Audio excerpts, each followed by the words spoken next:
है ना कि सेठी के आने जाने इतना धीरे धीरे काम चलेगा तो कैसा चलेगा? आपको पता है ना, अगर हम टाइम से नहीं पहुंचे तो बाकी के गांव वाले पहले आ जाएंगे वहाँ पर और कंपटीशन बढ़ जाएगा। अरे जो चीज़ 10 में बिकनी चाहिए उसका दाम घट के 5 हो जाएगा। समझ में आ रही है कि नहीं? अरे काम करती रहो। देखना है कितना काम कर रही है, कितना आराम कर रही है। मंगल वीर दामू, इधर आइए जल्दी से। क्या हुआ भाजी, कोनो दिक्कत? 5 साल हो गए मुझे यहाँ पर रहते हुए, 5 साल।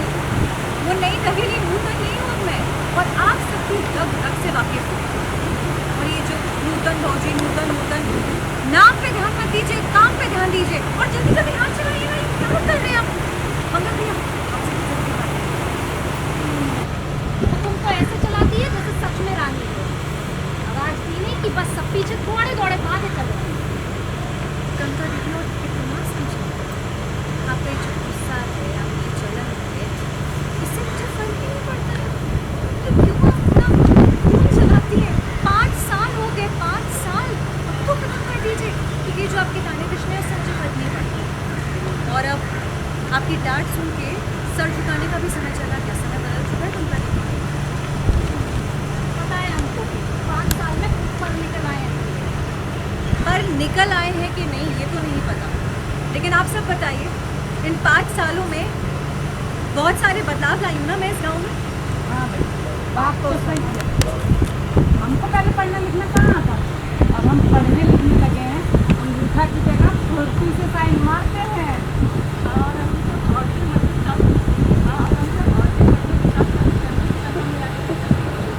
और नहीं तो कब भूल गए, आसमान जब घर आता था तो सारी लड़की लोग चुपचाप अपने घर में बैठती थी। और अब सारी लड़की लोग घर से बाहर निकलती है, खुले आसमान को देख के हाथ मिलाती हैं। और क्या की है पता है? ये नूतन जरा नाच के दिखा। और नूतन का अगर मूड अच्छा हो तो हमें नाच के भी दिखाती है। 3-4 ये लक्ष्मी चुप। अब 5 सालों में कितना कुछ बदल गया है। पहले हम लोग सत्तू खाते थे और अब तो नूतन के साथ चाउमीन का भी साथ चाहिए। बियर भी पीते हैं, हंसे सब लोग। और शिवम बोला अरे वीर भैया इसलिए बुलाया था क्योंकि आप इन सबको समझाइए ना। अरे देखिए, अगर हम धीरे धीरे काम करेंगे तो लेट पहुँचेंगे, और अगर जल्दी सबसे पहले पहुँच गए ना तो माल भी ताज़ा रहेगा और हमें दाम भी अच्छे मिलेंगे। क्या है ना, आप सब तो जानते हैं सेठ जी कैसे एक नंबर के कंजूस हैं, उनके इतनी भी लाइन लगी रहती है ना, सब उनके पास ही माल बेचने के लिए आते हैं। और अगर हम अंत में गए तो उनके पास जो बचे कुछ पैसे होंगे ना उसमें ही माल हमें बेचना पड़ेगा।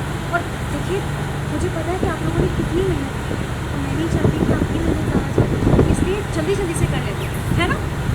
और हाँ, एक और बात,